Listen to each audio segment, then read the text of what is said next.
Oh, you're Yes. good. You're good. Yeah. Like I said, I'm red as a beet tonight for some reason. Anyway, all righty, here we go. Go go go go. All right. So get my notes back up here. Thank you. All right, here we go. The Discussing Network presents Discussing Who, a Doctor Who podcast. I am Kyle Jones, and I want to welcome back Shannon Perry. Shannon, how are you, my friend? I'm good. How are you, Kyle? Oh, pretty good. I can't complain. I'm going to review one of my favorite Doctor Who stories, so I am not complaining, but as always, happy to have you on. So, welcome back. Thank you so much. Love being here. Awesome. Clarence Brown, how are you, Clarence Brown, how are you? I keep seeing the impossible host, and it's like messing with my brain. My name is still Clarence, Real. but All I'm right, doing well, man. all right. So let me back up. So since this is going to settle the story of the impossible girl, I'm going to welcome back the impossible host, Clarence Brown. How are you, my friend? I am falling through all of time and space right now. Yeah. No, I'm doing good, man. Happy to be on with you guys to talk it out. Awesome, awesome. And last but definitely and certainly not least, Lee Shackelford. How are you, sir? Very well indeed. Very well. Glad to be here with y'all, no matter what we're talking about, or even if it wasn't a momentous Doctor Who week. Yes, indeed. Well, let's go back a few days because on Friday, you started my day off quite well. But before I get into why you started my day off quite well, I would like to say in 2023, inspiration for this podcast will be brought to you by the letters R, T, D. When you need 60 and 14, call on RTD. So, what am I talking about? It's a Take it Sesame Street away. joke. Yes, Yeah. indeed. I couldn't, I had to be corny. I have to do it. But seriously, I was sitting in the doctor's office Friday morning, waiting on my 3 month checkup to get my usual medications. And right about the time that I'm like waiting on my doctor to walk in and back in the room, I'm looking down, I'm looking at Discord. I see Lee sent a message. I read Lee's message. I sit there for a second. I get misty eyed. I get like goosebumps. And I look up and then watch my doctor thinking, what in the heck is wrong with him? Yeah. So why A am I happy? strange person. Lee, why am I happy? Because the suspense is over. We've been wondering who the new showrunner of the show will be starting in 2023, right? Right? And it's Russell T Davis, um, who and many of our friends are not big RTD fans, and and that's cool. I I guess I would just say I was elated because if nothing else, he is the showrunner, he is the writer who brought Doctor Who back to us. Um, he didn't do it by himself, obviously, but that was a big decision. But a lot of what um, sold us classic fans on the new series came from him, and a lot of what brought on millions, literally, of new Doctor Who fans came from his fertile and agile mind. So, yeah, love him or hate him, but he gave us the gift, and I I personally have always been a fan, and I'm just delighted. So that's from me. How Shannon? about y'all? What do you think I'm about this? curious. Shannon, what Yeah. about you? Yay. Yay. I mean, Okay, I Clarence. seriously, not end. I don't know. My knowledge of the show is so much more limited compared to you guys. But yeah, yay, right? It Yay. still continues. The show is in good hands. So yay. Yay. I love yay. Clarence Brown, what about you? While I am happy that he's coming back, I think we should just take a step back and not put him on too high of a pedestal at this point. And I almost feel like the world is so different now. We're firmly in the council culture, and it could be the fact that even if he does something that's remotely good, it's still going to be half backlash, half of the people thinking it's the best thing ever since sliced bread or whatever. So I just want to go in with caution. I'm hopeful, optimism is on our side, but just going with caution because it might not be the great thing we're all expecting it to be. I'm sure it will be to us, but half of the people are still going to hate it no matter what. It's a different era. Well, you're right, because in 2005, there were no Facebooks, there were no Twitters, there were no Instagram, there was no instant gratification like we have now. And none of us had a podcast at that time. There was not even a Podshock really at that time, when Russell T. Davies, if Podshock had started, it was just getting started, right? So, very valid point. And yes, Clarence, you're right. Sometimes you can't go home again, and sometimes you can't have magic in a bottle twice. But I go back to what I said to you last night, which was this made me feel excited about Doctor Who, the future of Doctor Who, for the first time in years. And this is the result of Chibnall. I'll just come out and say it, but it's no fault of Jodie Whittaker or the other actors. And I know I keep saying that, but I'm excited for Doctor Who again. And I feel like I don't have to apologize for whatevers. Are there going to be people that are not going to like it? Right. But Lee, I think you said it perfectly in what you said. It captured old fans, it introduced to new fans. If he can spark just that excitement again, woohoo, kudos. So, Do you think that is in fact why the Beeb has made this choice? That it is it clear to them that somebody needs to work the magic again? excuse me. And he's the man. Do you think that's it? Because we've talked on this show before about whether or not Doctor Who fandom is dying, and that the pandemic and Chris Chibnall and Wadduda, that it's just sort of been strangling the fandom to death. If the BBC is aware of that, it's time for somebody to work the magic again, and who better? Do you think that's sort of what they were thinking? Shannon, what do you think? Wow, I think it depends a lot on who the next doctor is. I mean, and part of Boy, my doesn't it? concern, and part of my concern is pretty much precisely what you said, was he's the man. And I worry about the weight of so much of this landing on Jodie Whittaker. And she is an absolutely charming doctor. I love her as the doctor, and it just kills me that she got placed with a showrunner that wasn't perhaps the best choice. Now, I don't dislike Chibnall the way I think you guys do, certainly the way Kyle does. I've been okay with a lot of the stories. Now, granted, I don't watch them quite as microscopically as you guys do. So I don't feel bad about the time that she has spent as the doctor, or that Chibnall has spent on the show.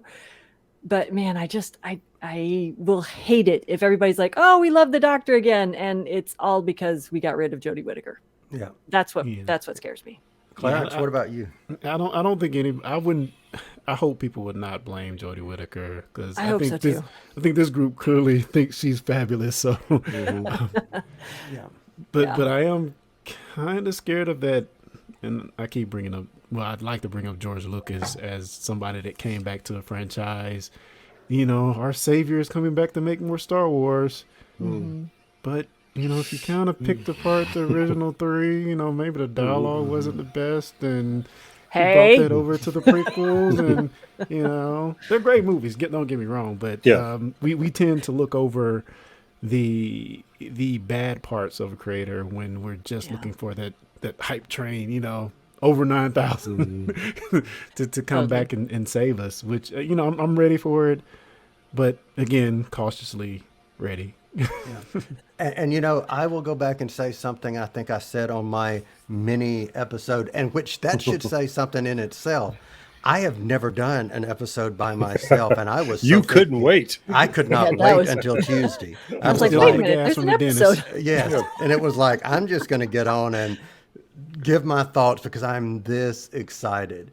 And again, that's what I'm talking about as far as excitement. I loved Broadchurch, and I know I'm a broken record. I loved Broadchurch. I loved his work there. I loved that mini thing that Jodie Whittaker did at the beginning of the pandemic that felt more doctor than anything Chibnall has done. Agreed. I just want excitement back. I don't care if his initials are DTR or RTD or Michael Moffat or whoever, Stephen Moffat or whatever. I just want some excitement because I want us to be sitting here 10 years from now still watching Doctor Who, whoever the showrunner is. And if RTD can bring that and keep it going in the consciousness, more power to him. Can I ask a quick question? Please do. Who was showrunner when The Unicorn and the Wasp was done? RTD. Okay, so I will always have a little bit of a bone to pick with him. But you love that, don't you? And I'm pointing at Lee. That's one of your favorites, isn't it? It's Oh, really? We need to Yeah. take this offline and talk about that. right. It's very unusual for Shannon and me to disagree about something, but Yeah. It's- Which it just usually means Lee hasn't talked me around to it yet. no, Yet. it's just and a lot of my reasons for loving that episode are purely sentimental. Maybe as an episode, but anyway, lifetime crush on Felicity Kendall for one thing, Fair. and yeah, and it's got Agatha Christie in it as a character, and I just anyway. Anyway, so Well, yeah, real quick before we move on, a lot of people, again, internet era, they complain about the show being so progressive. And there was a statement I read from RTD talking about Yes. how, and think about his era, he was very progressive if you think about what happened during his era. So, yeah, I think those people are still going to be mad. Yes, Yeah. And oh, as well they should be. yeah. Because I saw that RTD too. is going to bring it back. I love it. Yes. More Jack Harkness. No, Well, I maybe not, but- rejoiced when I saw his response to that.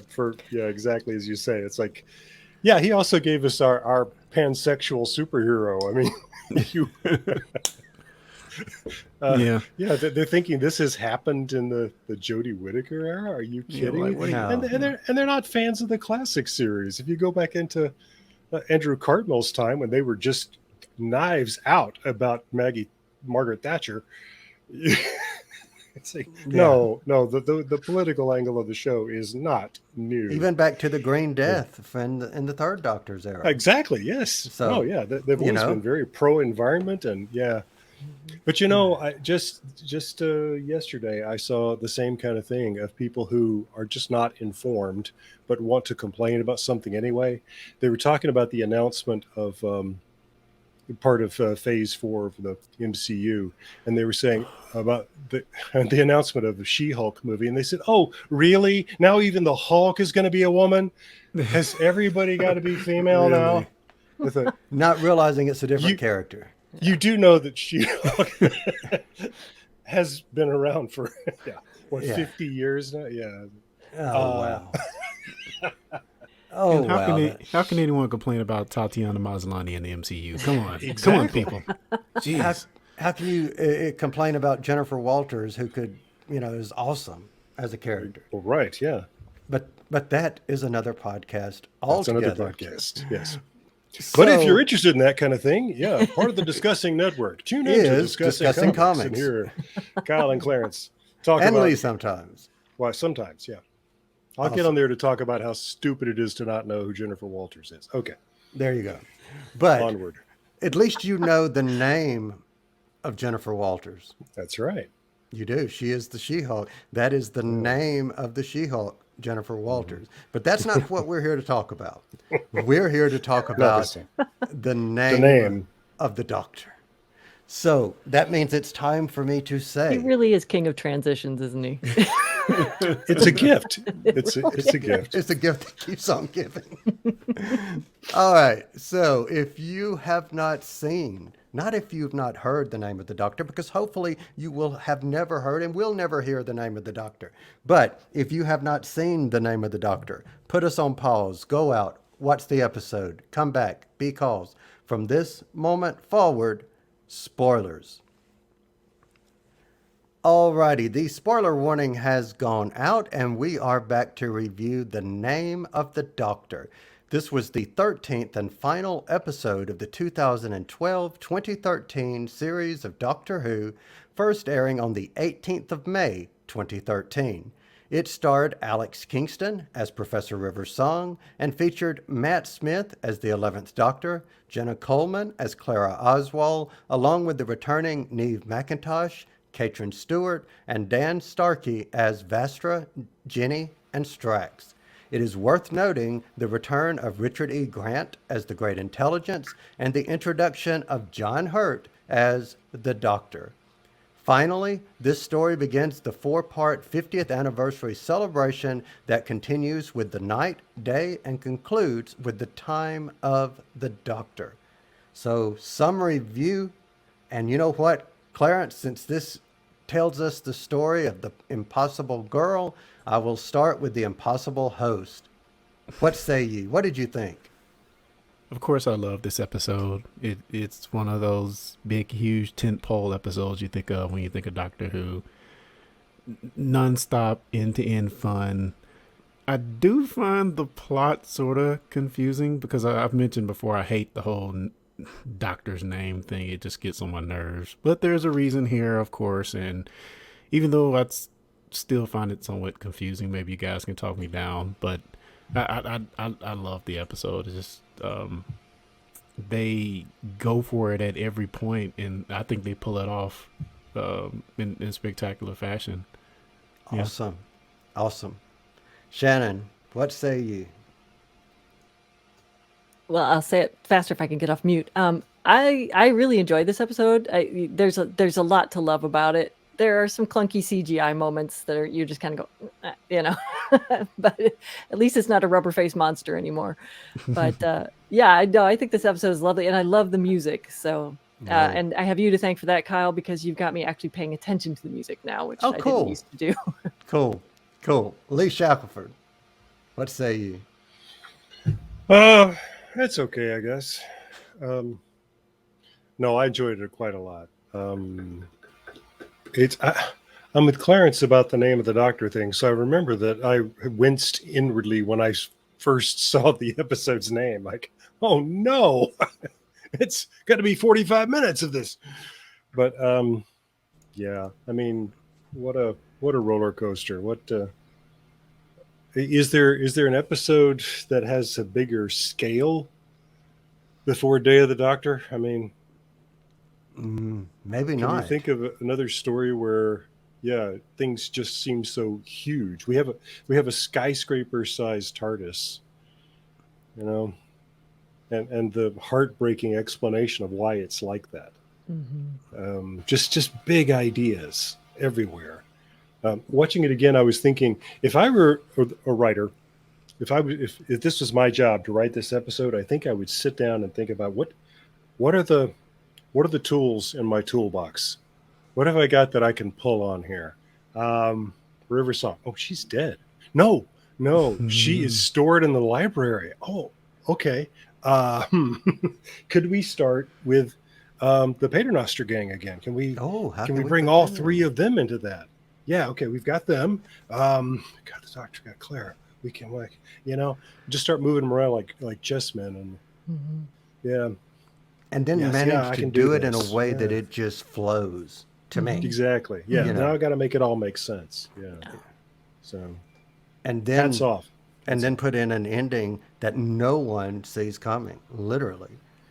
Yeah, that's right. Knowing that part of my job is this has got to tail right into the 50th anniversary special, which is going to be very special indeed. So. Yes. Big job. So I love this. I mean, obviously, I love this. this is one of the first ones that I was able to, and yes, I know you're not supposed to text on your iPhone and whatever, blah, blah. I didn't text on my iPhone. I literally would go back and forth to work and like Bluetooth it to my vehicle and watch this episode back and forth to work whenever it was on. Seriously. I mean, this is how I'm able to like, watch it in my head because I've literally seen this episode probably more than I have seen A Good Man Goes to War, Silence in the Library, Angels Take Manhattan. I've seen this one so many times, it's not even funny. That said, I love this episode from start to finish. There is nothing I don't like about this episode. Yes, Shannon, you're right. There is some cheesy special effects, but I love the cheese. I'm here for it. Make me a cheese sandwich. I'm here for it because I absolutely love this. So A let's. quick question: what Yes. town is this that you're driving around in? This was back in Hattiesburg, Mississippi in Okay. 2013. It doesn't now, exist anymore. No, Yeah, not yeah, I was now. gonna say, Not yeah. now. Cal kept knocking the buildings down. Yeah. I'm just gonna Yeah. say, just remind me to not to stay off the streets and. It was back roads, Whatever. but anyway, Okay. that was, I'm not going back in the past and, nobody can get me now. So whatever. That's right. Stipulations have, statutes or whatever. Right. But anyway, so let's go back, since that was a short time ago, let's go back to a long time ago on Gallifrey. And Lee, I'll start with you. We opened this episode in a repair shop, and it says a long time ago on Gallifrey. That's what it What- says. What were your thoughts seeing this opening scene? And watching it again this week, I remember always being confused by it because there aren't any reference points to tell us that these people in the shop are.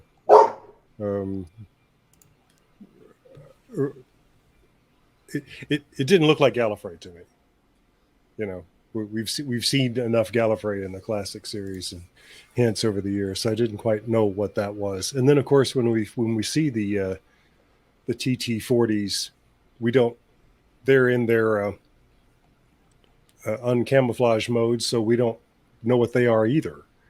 So it's a little disorienting. Does that make sense? Mm-hmm. Yes. But did you Until like- somebody says TARDIS, setting a lot of us classic nerds saying, now how would they know the word TARDIS when the girl who's just going into one is the one who's going to coin the word? But remember, we answered that for ourselves on a recent episode. I know we said she came up with that a long time ago. Yes. Yeah. Mm. We have to have that explanation, otherwise it makes no sense. So help us layman folks out here. Who coined TARDIS? And Well, TARDIS, Susan says in Unearthly Child, where she's explaining to Ian and Barbara why she and grandfather keep calling it TARDIS. She says, "Oh, I made up the name TARDIS. She It stands made for it up. time. Yeah, time and relative dimension in space." So then here are these people on Gallifrey, and they're calling it TARDIS. But she didn't say when. She was Yes. on. She could have made up the name well Before They she could have was just ever been in one, calling it yes. Type 1 machine. That's The right. ship, Type 1 ship. Yes. There. So- yeah, it's a she Type worked 40. at the facility. That's how she was There able you to sneak go. aboard. There you go. Oh, she's the one who had the keys. I got it. There you go. Yeah. But it's. I remember being delighted by them using this footage from another episode of them going into a door somewhere, and then sort of rejiggering it optically so it looks like they're getting into one of the old TT-40s. It's a lovely idea. It will bug me later on when it's got the Impossible Girl in it, but we'll come back to that. Yes. Yeah, that bugs me too, but we'll come back. All right, Clarence, what about you? What did you think of this opening, seeing the first Doctor? It definitely throws you in there. My biggest question is going to be what Lee just said. Like, I wonder how the classic lovers are going to take it. For me, it didn't bother me. I thought it was awesome, of course. And just seeing the pivotal moment that kind of kicked everything off. I just thought it was a fantastic visual. And I will say, I know we're going to get into more of the CG, but what year did this come out? 2013? 2013. Yeah. It's just hard when you're taking classic footage and trying to update it, because they did make it color as well, Yes. didn't they? Yes. So yeah, that's just a hard job. But overall, I think I like the scene. All right. Shannon, what about you? I think it worked well, and I was a classic Who fan as a kid, so it's jarring to see her in there and to be part of these things that I've seen without her. But I to be honest, I think if it had been almost any other companion, it would not have worked. For some reason, it works okay with Clara, and I don't exactly know why. Maybe because they've made her a little ethereal, a little, they've done a great job leading up to this in the story, but also there's something about the actress and the character that also works very well. And like I said, I don't know that Billie Piper showing up all over the time stream would have worked for me. As much as I love Rose, she's a great actor and a great character, but it wouldn't have worked. But it works okay with Clara, and I'm not entirely sure why. Well, So- and thank God we'll never see Billie Piper in this again. So Yeah. Not a fan. you're off the hook. Yeah. No, I'm I mean, just playing you with know. the spoilers. That's all. Yeah. Oh, gotcha. So, To quote the doctor, I wouldn't mind if we were to see Billie Piper again. I would probably say that it would be not a moment too soon. Just if she was saying. playing a different character, yeah. Yeah, but maybe But- just but like just one for a moment, just for a moment, just for a quick moment, Maybe not a long this does- time, not Maybe just this a moment, explains. All right, you guys. just a moment. We died. Maybe this explains the TARDIS's mixed feelings about Clara. Maybe so. Okay, I like it. Old Maybe so. grudges or something. I don't know. Maybe so. She liked her in some pieces of the timeline and didn't like her in others. Well, and that helps actually to explain the thing that Clarence and I talked about this before. We were quibbling about the fact that in this telling of the story, taking this TARDIS is Clara's idea, and we already know in canon Thank you. that it was the TARDIS's idea, that she chose him, and I love that. Mm-hmm. So I don't want this to come and overwrite the Doctor's wife, but Right. maybe it's both, and that's part of the TARDIS's ambivalence about Clara. That the TARDIS is saying, "Damn it, that was my idea." Also, I think you have the problem of the chicken and the egg, which came first. Clara is telling him to take that TARDIS because she knows that TARDIS is his TARDIS. So technically, it Yes. still chose it. So No, the this wait is- time.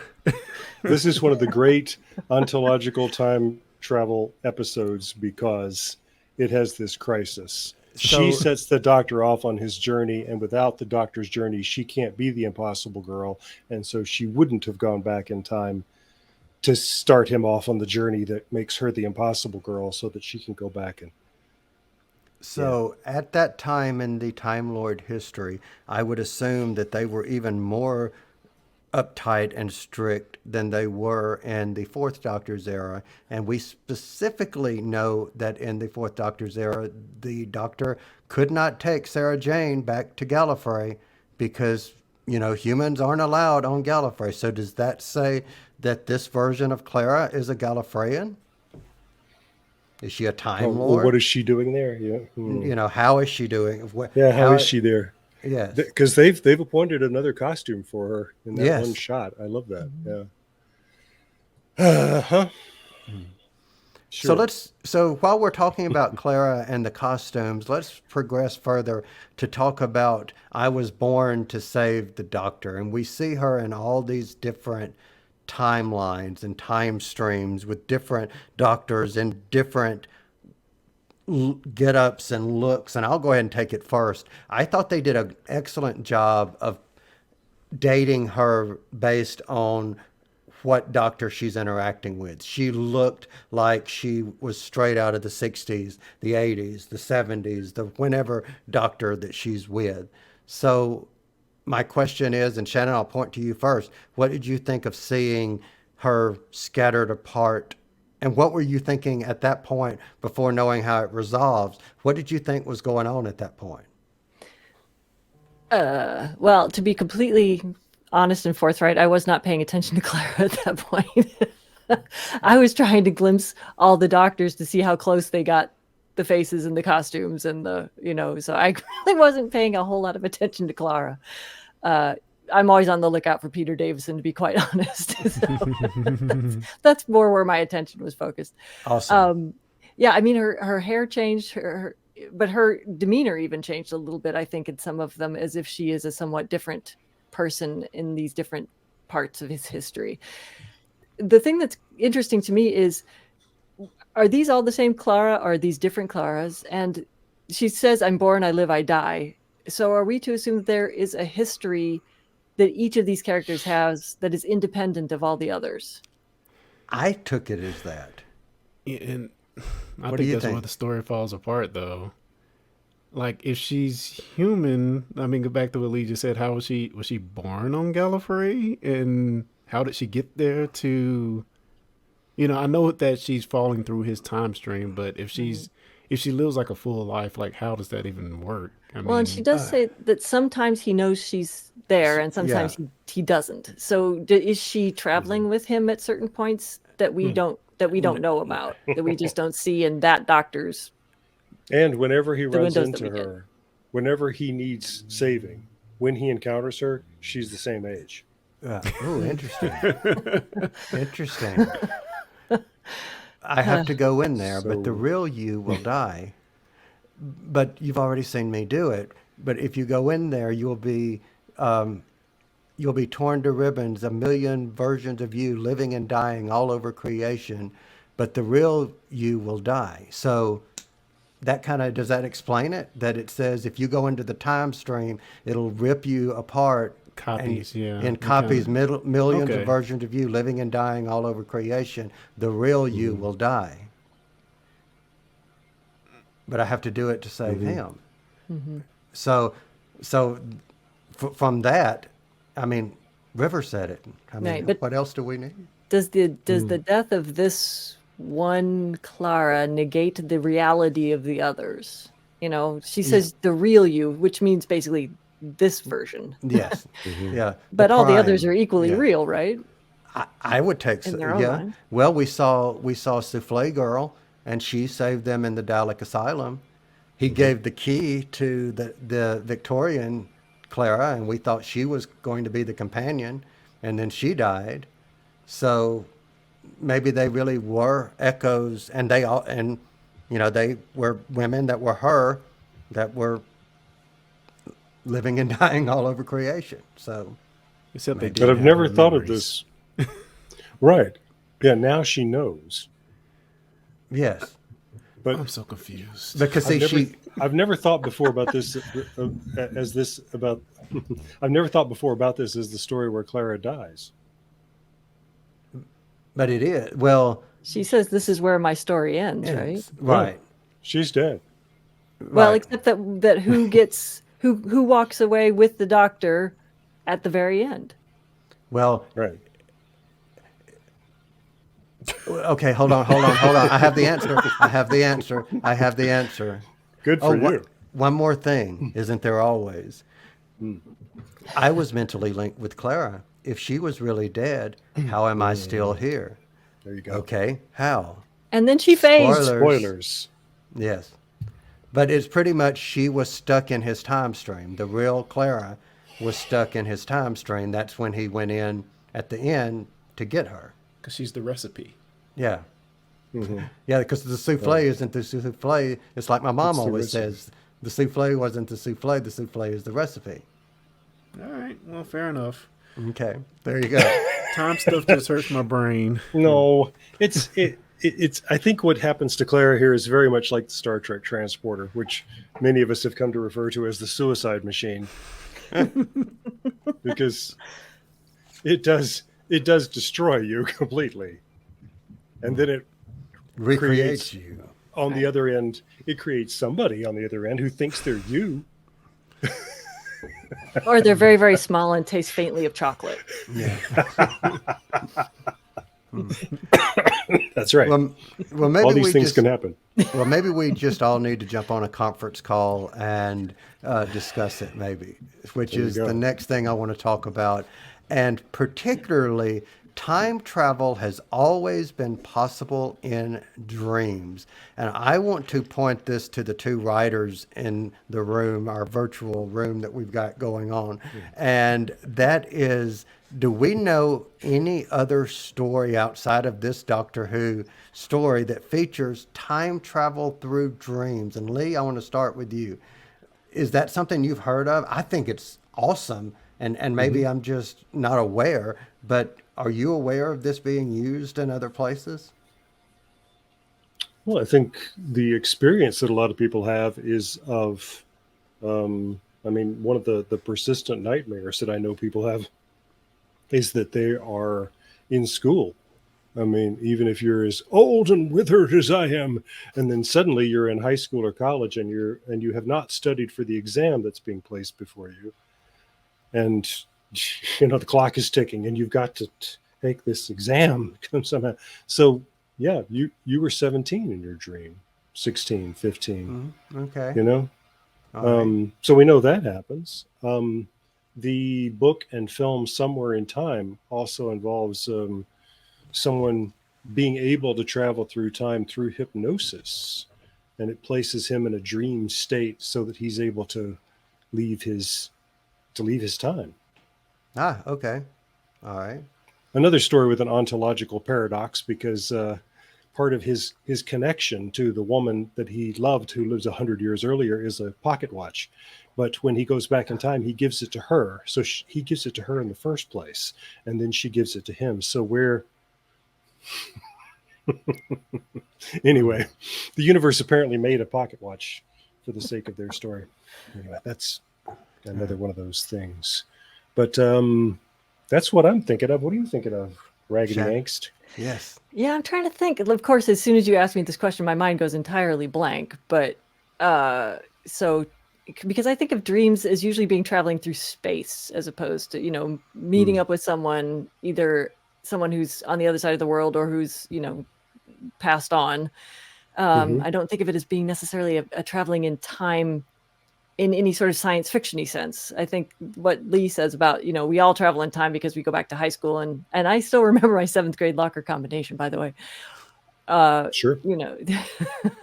That makes a lot of sense. So I'm sure it's been done in story before, but of course I can't pull up anything right now. I will let you know at 3 a.m. when I wake up Exactly. shouting it, Yeah.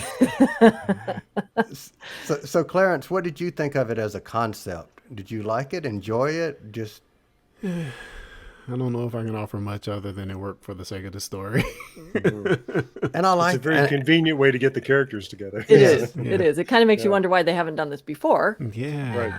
But And in all honesty, I think you said the perfect thing, Clarence, which was it worked. It was not some technological mumbo jumbo that they explained. It was a little mysticism-ishy kind of. And it was cool letting all these characters that was one is saved digitally in a library somewhere in the future. Dawn of Time lizard person from the 1800s and Clara in present day. It just worked. So And how cool is it that it's apparently a Silurian thing? That Vaster's the one who knows how to do it. even better. So, yeah. yeah. And she sends Clara the candle that she needs to light, but then sort of as an afterthought, oh yeah, and the contents of the envelope will work too. And Clara just goes, bam. She goes cross-eyed first. Which is brilliant. I wish I could do that. What I want now is for one of the kids to pick up that crayon that Yes. the candle Right. that she dropped and be like, "Oh, what's Hey, this?" awesome. And suddenly find themselves at having tea with a lizard. Right. And a Mr. Potato Head. And They've already can I just seen it all. Yeah, can I just ask though about the scene at the very beginning where she's, and I know that Vaster does this a lot, but she's out at the jail. She's at the prison trying to, talking to this guy, and she has that veil over her head. How dark does she think that veil is? Yeah, It's we like, can see it. you're a lizard. That is not really Phantom of the Opera working for me there, gal. Yeah. So That I reminds me. question that. Do we all catch what that guy's name is? Clarence. Clarence. That's Clarence. Yes. Yes. Yeah. Yeah, Poor I mate assumed to who. when she says you've killed 14 women, I thought, oh, this is Jack the Ripper. Mm. That's who I was Clarence thinking it was gonna be, DeMarco. but, yeah. She already ate him. Yeah. She ate him. Ah. If I remember correctly. So we're to assume that the great intelligence planted this information in him to get this ball rolling, I guess. Yeah, there was a one of the TARDIS-odes, one of the mini featurettes that shows the Whispermen coming to him and showing him the space-time coordinates, and they give it to him as a curse. Hmm. And Yeah. what's interesting is I was looking at him for the first time this time thinking, is that Richard E. Grant in makeup? And it's not. But it looked like for just a minute that, okay, is this another Richard E. Grant, variation that we're seeing? So, but it will be, I'm just going to keep on this theme. It will be no secret that I will go on to the next thing that I want to talk about, which is the doctor's secret, and it was discovered. What did you think of the doctor's secret? Clarence, I'm going to start with you. He's like, oh, why did you ask me? Talking about the name? No, the secret that Wait, was discovered. Wait, the secret is the name, right? Or are you talking about Trenzalore? Yes. I think that's cool. I think that's cool. You know, a time traveler never wants to go to the place where he think he's going to die. I think that's just a great concept, and of course you would avoid that at all costs. So I really love that. I think it was a little convoluted on how we got to that point, because they used the name to get to the Trenzalore reference, and it just felt kind of clunky to me. I mean, it worked, but yeah, I really love the concept of going to Trenzalore and all of the awesome visuals we get while we're there. So I thought that just worked great for the story. All right. Lee, what did you think of this revelation of the doctor's secret and how they assumed it and then changed it like Clarence just said?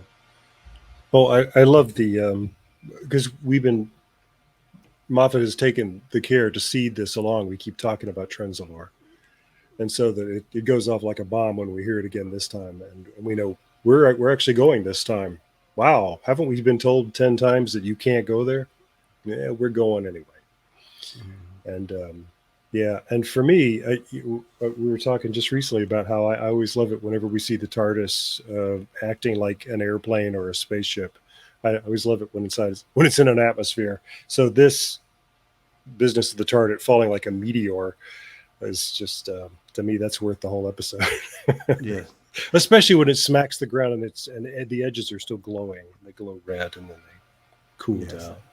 Love it. So I want to change this just a little bit as I give it to Shannon, which is we know that there was a secret. We know it was discovered, but I want to talk about when the doctor and specifically Matt Smith does his thing that he's doing when he's sitting on the couch and she's talking about, it's Trenzalore, and you see his response and the music that's going behind, which that is called A Secret He Will Take to His Grave. Thoughts? The music was beautiful. Like it's a wonderful little moment, that whole scene. The only thing is, and I literally wrote this on my little piece of cheat sheet paper here. Why does Trenzalore make him cry? I mean, I kind of get it, but it's so brief. He does it wonderfully. Like it's so emotional, and you're just like, oh god, you just want to hug him. He's so sweet, but I don't understand why he cries. I still don't. And then he's over it. Is he hearing the music I'm hearing? Because that music alone will make me Yeah. cry, Yeah. quite frankly. So maybe he's just hearing the backdrop music. But why does it make him cry? And here's the other question I have: is Trenzalore where he's going to die, or is it where he's buried, or is it both?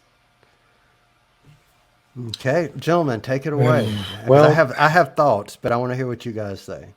When we look down and see the planet and it looks like hell, he says, "What did you think I did? Retire? Paint watercolors? Keep bees?" Sherlock Holmes referenced that. And he says, "No, apparently not. So I think this is where he's supposed to die and be buried." Something happens there. Is that still an actuality somewhere Well- in the distant future? Yeah, since they do walk away from it at the end of this. So. I mean, is that why he cries? Is because he thinks he's going there to die? I assume so. And, now that you say that, I think that also means he lost. He's been fighting this battle and he lost. I don't. So, like Lee said, they, being Stephen Moffat, has done a great job of seeding this word Trenzalore in the fall of the 11th as far back as the finale of Series 6, where, it's all waiting for you, Doctor, on the fields of Trenzalore at the fall of the 11th, blah, blah, blah, blah. So we know at that point that he knows something is coming. And if we know the Doctor is a character, even if that was the first time he's looked up the word Trenzalore, he's going to have searched Trenzalore, and to finally have someone say back to him for no apparent reason, Trenzalore.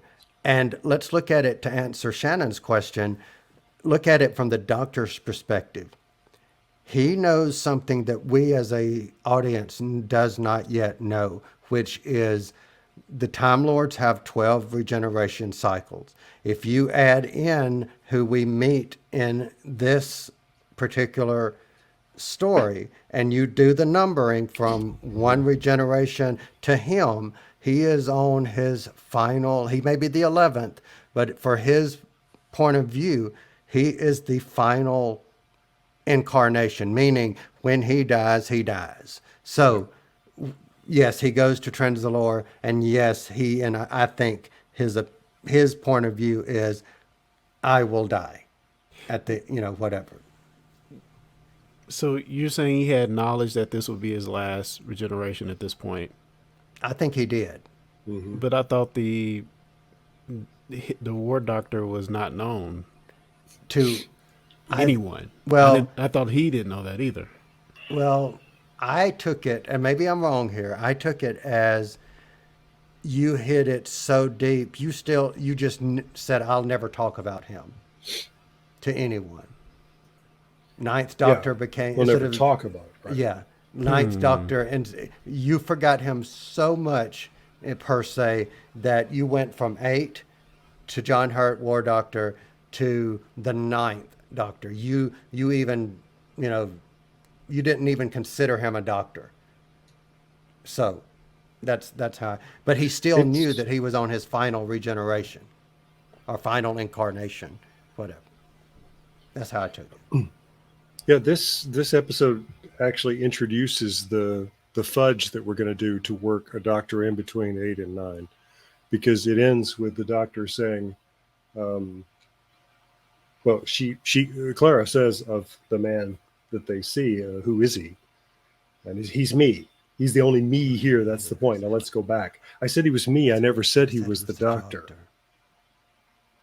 Look, my name, my real name, that's not the point. The name I chose is the Doctor. He was the one.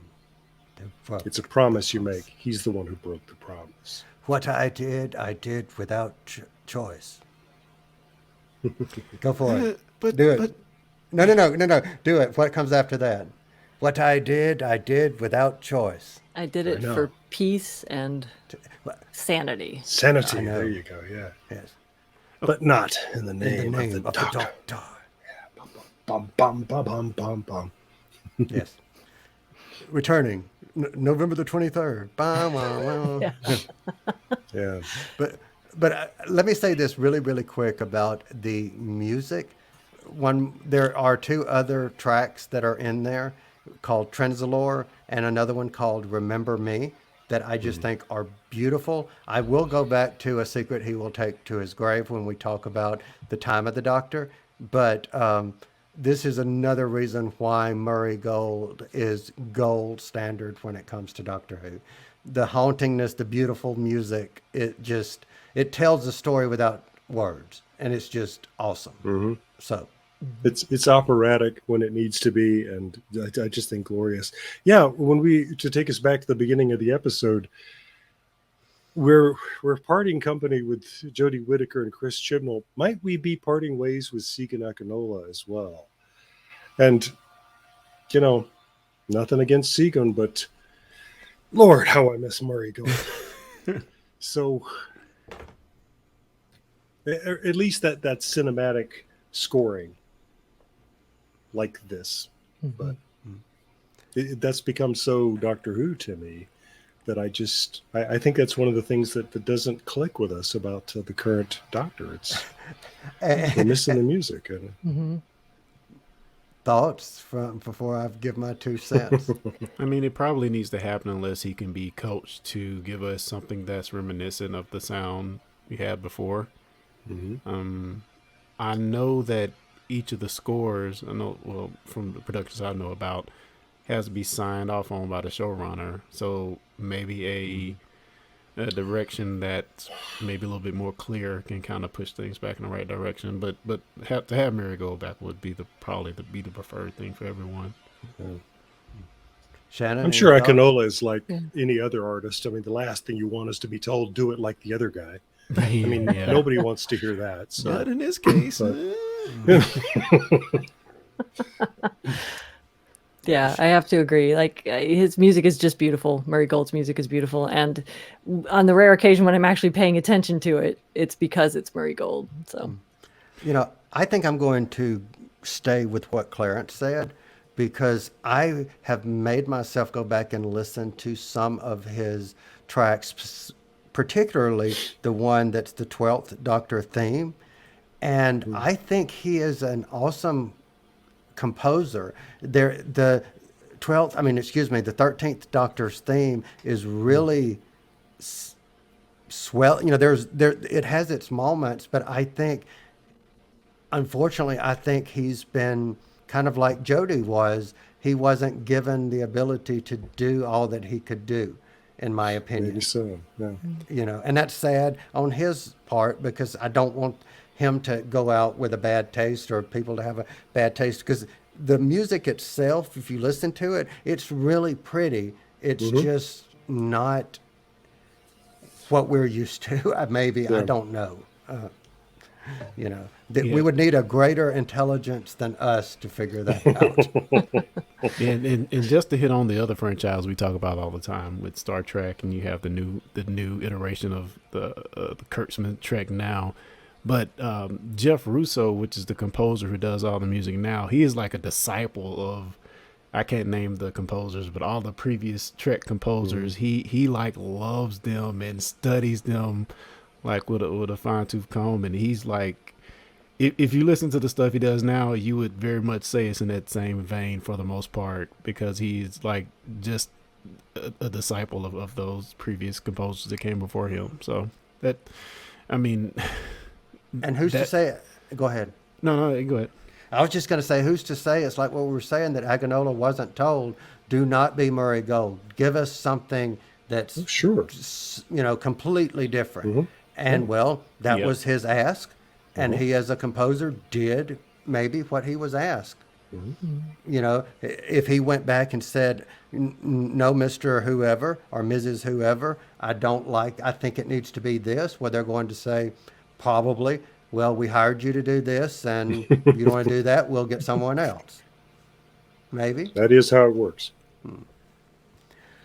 So let's go ahead and jump up to the entering the time strain. And I want to combine this into 2 parts. We have the great intelligence that enters to destroy, and we have Clara who goes to resolve and rectify and restore.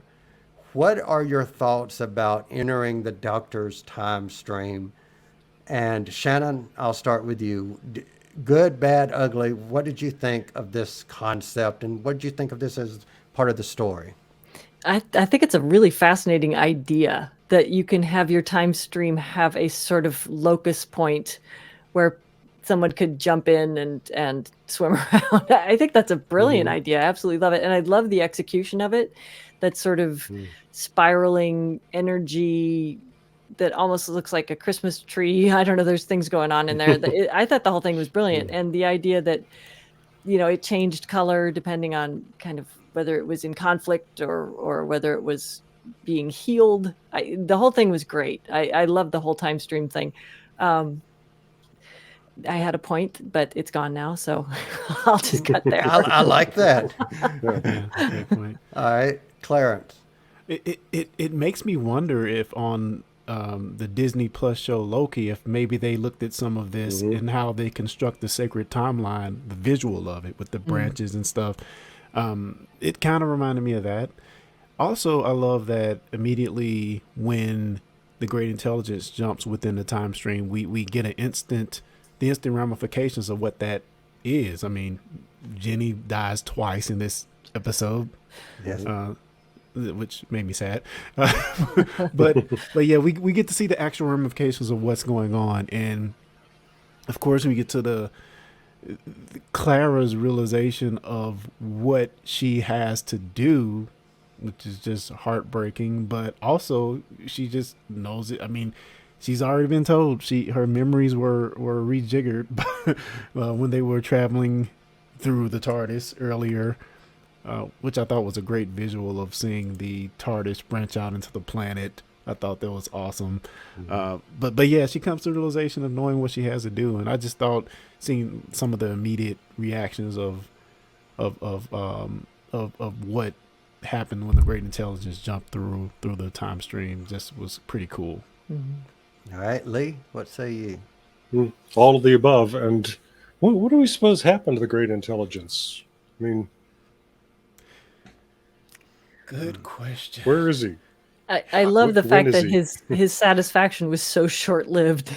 Yeah, Yeah, right. It's kind of all of time and history and space or whatever, but it's also like 30 seconds. but imagine hating someone so badly, so greatly that your entire existence is erased, but you're happy knowing that it destroyed that other person. That's sad. That's have to just sad. It also reminded me ever so slightly, sorry for the tangent, about the character in Hitchhiker's Guide to the Galaxy, whose every incarnation, every time this poor thing gets reincarnated, Arthur accidentally kills him. He gets killed by Arthur over and over and over. Ouch. Agrabag or something is his name. Agrajag, Sorry, yeah. that's Yeah. total tangent, but it just made me think of that. Well, But yeah, it does. It does make you think of Bagger Yeah. J. But Kyle, this is also the Sherlock Holmes thing too. That the one and only of the original stories that actually has Professor Moriarty in it. Moriarty in it. He tells Holmes, "You know I'm going to destroy you." And Holmes says, if I thought I could take you with me, I'd welcome it. So bring it on. And that's what happens, So yeah, I don't think it's not a new idea, but you're right. That's cold. When you say, I hate you so much, I would be willing to die as long as I'm taking you with me. Yeah. That's, But it's equally as heartwarming that you have someone else who has, from her perspective, because as a viewer, I think we feel like we've known Clara for a while now, because this series span over, yes, it was 12 or 13 episodes, but it spanned over the fall of one year, the spring of another year. That's why I keep referring to as the 2012-2013 series of Doctor Who. So we've seen Clara since the beginning of, or Oswin since the beginning, or Jenna Coleman since the beginning of the series and the fall of the previous year. But from this character's perspective, she's only known him, I would say, maybe a couple of months. And yet she is sacrificing herself. Yes, it's kind of preordained, predetermined because she's knowing that she's already done it. But she chooses to go in and basically be dispersed amongst his timeline. I think that in itself is pretty. Does it make her so important to the Doctor's timeline? Yes. Is it something not everybody's going to like? No. But Well, it makes me wonder, how could she actually help? Of course, if you want to take an example that we've seen on screen, the Snowman, she actually participates to help defeat the intelligence in that case. But are we to assume there's other adventures where the great intelligence attempted to take out the Doctor, but somehow Clara, working with the Doctor, was able to defeat him? And if that's also the case, like, why did we see Clara telling the Doctor to get in the TARDIS that had nothing to do with defeating the intelligence? It was just a cool little... but it starts him on his journey, maybe. Yeah, Maybe. Yeah. but he was on already anyway. Yeah. I yeah, Who knows? Who knows. knows? I do like the fact that it ended the run thing. You know, we hear the whole thing, the entire run, you clever boy, and remember me. I thought that was Remember cool. me. Yeah. Yes. So that was cool. Mhm. All right. So let's get to after she goes into the time stream. Let's get into Jenny, Strax, and coming back, and Strax saying it's unprovoked attack. There was no excuse, etc., and so forth. Doctor is saying, go to the TARDIS. It's going to take you home, and then we have the scene with River. Lee, thoughts? The scene with River. I wept. I wept actual genuine tears. It may be the competition is so tough for Dr. River scenes, but this is certainly up there among my very favorites. It's just perfect to me. It's perfect, and yeah. Clarence, I don't think agrees. No, Mr. Brown, Oh, I'm sorry. before you blaspheme. What say ye before you blaspheme on this incredible episode with your person that I'm still a fan of at this point, Clara, that I've not said anything bad about? yeah. What say ye? I guess you can call me a little Dalek because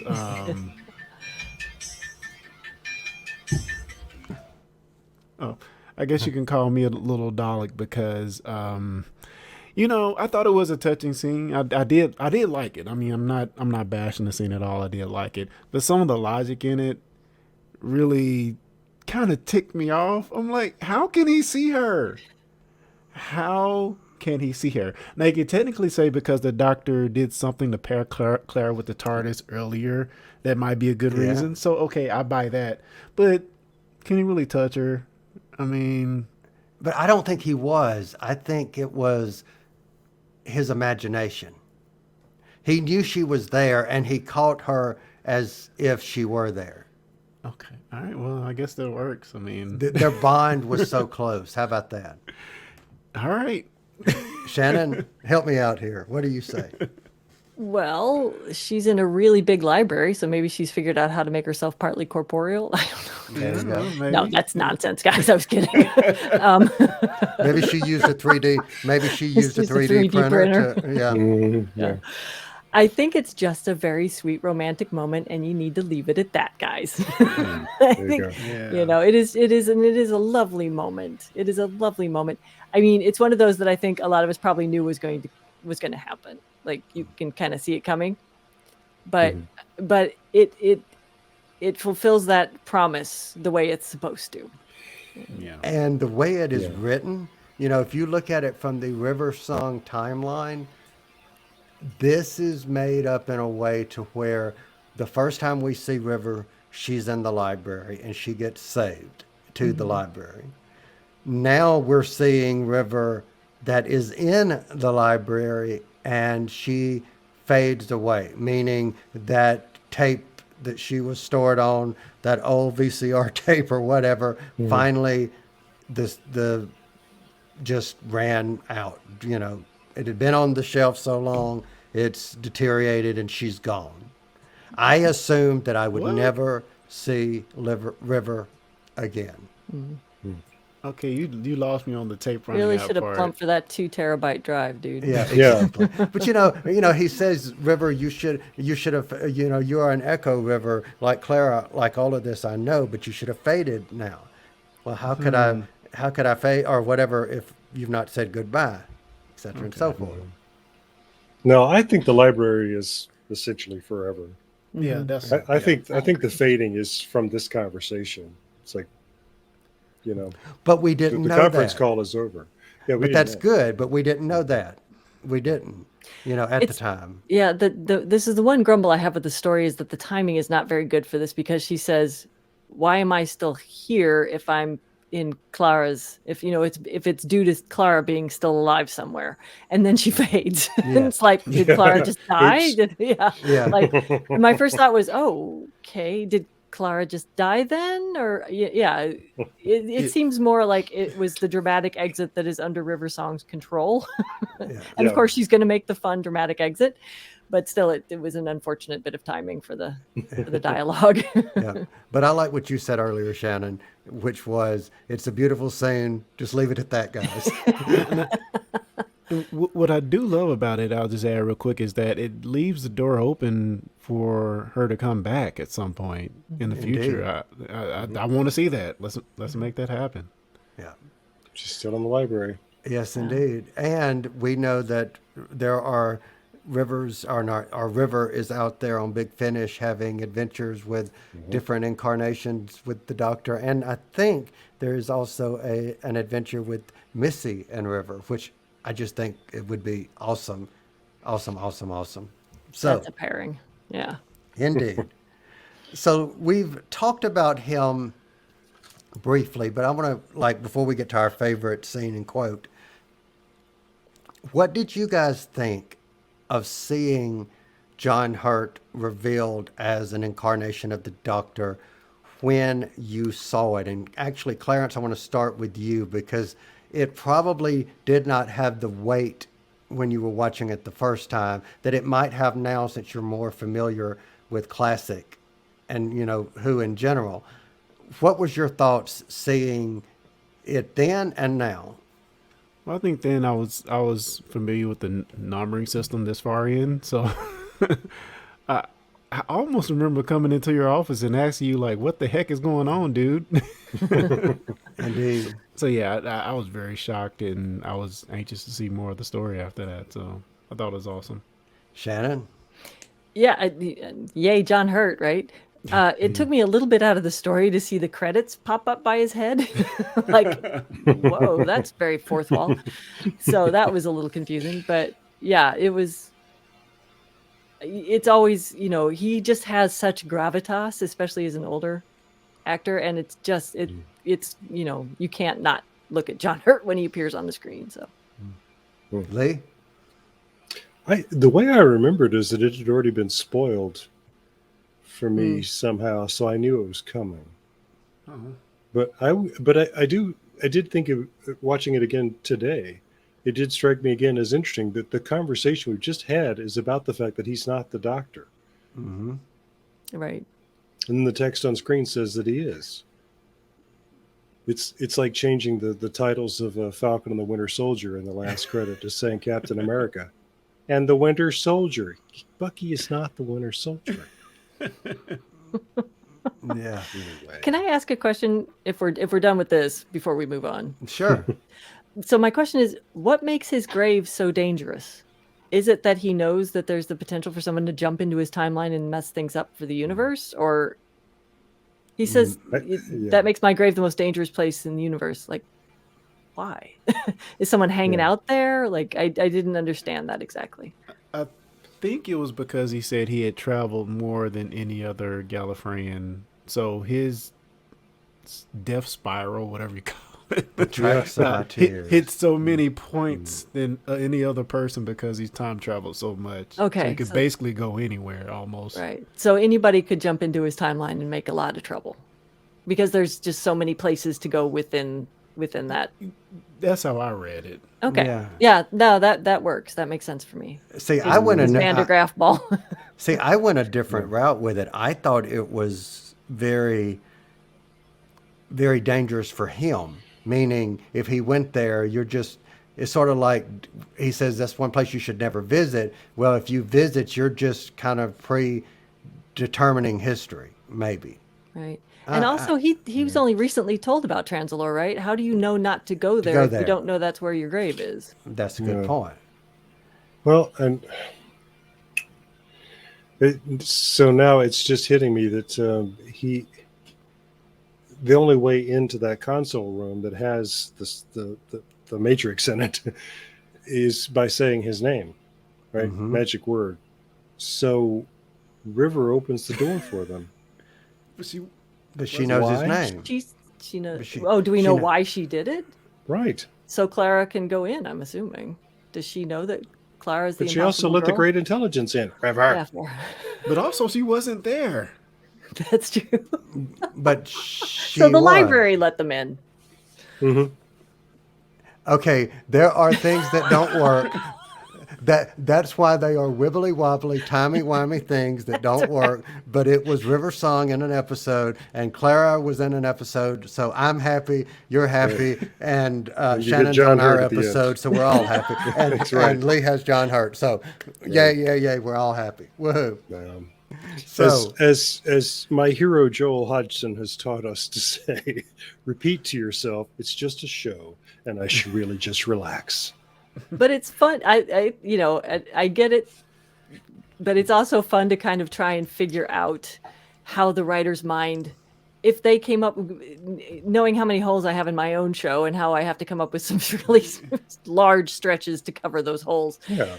Like, I'd love to sort of investigate what could the writer have intended as the thinking process behind that. Like, if we say, I can never go to New Jersey. Well, can you go to New York and drive in? Like, those kinds Yeah. of questions that have come up, I think are really fun to just sort of play with as an intellectual exercise. It's just another way to enjoy the show and try and think, well, what was the writer maybe intending? What was the thought process that went behind this? So Exactly. And someone forgot to tell the writer that the Doctor has infinite regenerations. I mean, Yes. Yes. Which we will get to in oh, spoiler! I'm the sorry. time. Yeah. No, that hasn't happened. No. But yeah, I totally agree. So, favorite scene. And Lee, I want to start with you. Favorite scene. That scene with the Doctor and River, no question about it. All right. Yeah. Clarence, favorite scene. I love Not the same one. I love when they were strolling through the catacombs. I mean, it was reminiscent of Journey to the Center of the TARDIS, and I love the slight callback there, and just seeing the gigantic TARDIS and how it's kind of taking over this planet. I thought that was really cool. Okay. Shannon, favorite scene. I love the tea party. I think it's very reminiscent of Alice in Wonderland. There's like these 5 crazy people sitting around a table discussing impossible Exactly. things over tea. The one with the big space helmet. Oh, wait, that's Hair Strack. Yeah. So, I mean, I just love this entire episode itself. I think my favorite scene, even though I love the John Hurt scene for its impact, would have to be the River scene. I mean, that's what I watched over and over and over and over. So, yeah, it has to be that. So, favorite quote. Clarence, favorite quote. It's going to be Clara's last lines before she jumped in. I don't know if I want to recite them here, but well, how about that? I'm Souffle Girl after all. If this works, get out of here as fast as you can, and spare me a thought every now and then. In fact, you know what? Run, you clever boy, and remember me. Yeah. If you didn't want to recite them, I would have. So, anyway. All right. Shannon, what say you? I love when the doctor says, "What did you expect? A body? Bodies are boring. I've had loads of them." Yep. Loads of Indeed. them. Lee. You know how I love Strax, so I love that he's off. It's his week off, so he's in Scotland with somebody, and they're bashing each other with shovels. And so when he gets his telegram, he says, "What is it, girl? Can't you see I'm trying to crush the brains of this stinking primitive? Sorry about this." All right, so I'm curious to know what Shannon thought was, because she said in a message earlier that she thought she knew what my favorite quote would be. So I'm curious to see if this is what she thought, which is "Goodbye, sweetie." That is my first favorite scene. My second favorite quote is John Hurt saying, "What I did without, blah, blah." Right. So what did you think it was? I thought it was when her tea turned to champagne, and she said, "How did you do that? Disgracefully." Gracefully. Yes. She did best. So good. So, speaking of disgracefully, I shall ask you then, gracefully, to say final rating. Shannon, final rating. What say you? 5 locuses of time stream craziness Yeah. out of 5. All right. Lee Shackelford. Gotta give it 5 nightmarishly colossal TARDISes out of 5. Ooh. Okay. Clarence, 5 impossible girls falling through a time stream. out of 5. I'm going to And give a partridge in a it pear tree. 5 goodbye sweeties out of 5, because that is the only time that we've ever heard "goodbye, sweetie." Oh, that's true. It's always Yes, hello, hello. sweetie. This is the only "goodbye, sweetie" we've ever had. So 5 goodbye sweeties out of 5. All right, Clarence Brown, where else might you be found on the internet? I would say just check us out on Facebook at facebook.com/groups/discussing network. Yeah. All right, Lee Shackelford, I think you wrote a podcast sometime in the past, sometime in the future, sometime in the, I don't know, but it's relative to me and it's relative to all of us here. So what would that podcast be for someone who's listening to us for the first time? I don't know. Yeah. Check out the Relativity Podcast. You find it at relativitypodcast.com. We'll say no Awesome. more.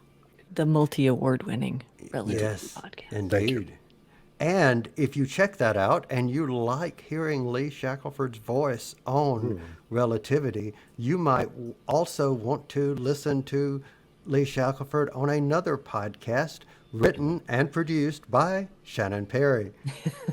Shannon, what am I talking about? I have no idea. Well, it's not my fault. It's not my fault.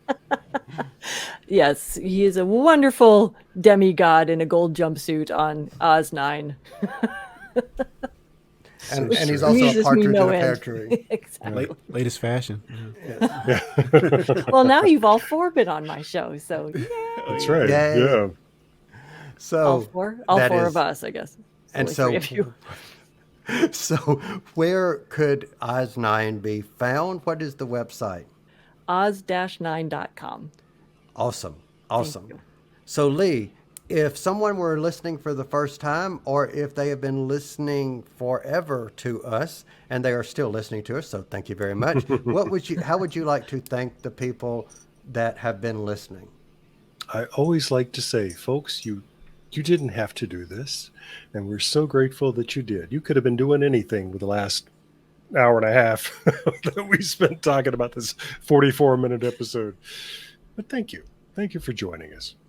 Indeed. And thank you again, everyone, for joining us. We hope you have enjoyed it. Let us know what you thought about this episode. We'd love to hear from you.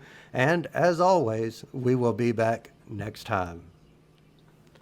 Woohoo. And I am stopping the recorders. Oh, yes.